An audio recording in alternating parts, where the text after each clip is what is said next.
Got a quick tip for you today that's going to really improve the comfort and performance and potentially the effectiveness of your push-ups and all of your floor-based exercises. And that's because what we're talking about today is improving the strength and mobility of your lower arm, your wrist, your hand, and so on. And this is a very important thing that I've covered in the past, particularly being critical of things like push-up handles. Because in honesty, there's nothing wrong with using push-up handles, but you are holding yourself back if you're dependent on them. Like, oh, I don't do push-ups without push-up handles, too hard on the wrists and everything.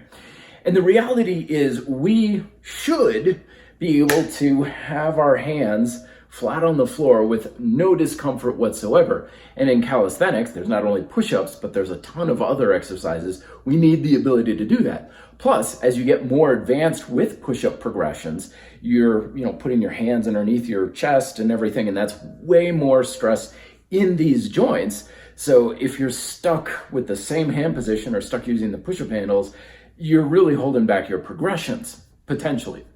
Now, there's a lot of ways you can strengthen and mobilize this, but this is the one that I've been using with clients for the past several weeks, and it's made a hell of a difference very quickly.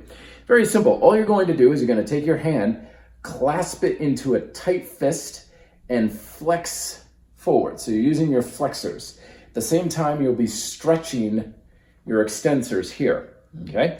Then from there, you're going to open your hand as wide as you possibly can, and you're going to extend. So now you're stretching here and you're working your extensors and get your hand as wide apart. And usually I just do this with my hands down by my side. It's awkward here showing you. So it's just here and there. Treat it as a strength and mobility move. This isn't like, whatever kind of thing. Like,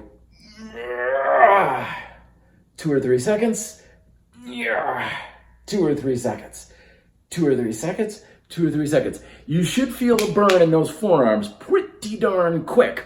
And I recommend practicing this several times every single day. You're going to notice that it does wonders for the tension control and stability in your lower arm, which will totally change the game on if you have even the slightest bit of discomfort holding you back on push-ups, close push-ups, handstands, bridges, and other similar floor-based hand exercises. Let me know if you have any other discomforts in your training. I would love to help you out. Comments down below, and any other calisthenics questions, please leave them down below and I will answer them for you as well. These videos will point you towards more information. Thank you very much for watching. Till then, be fit, live free.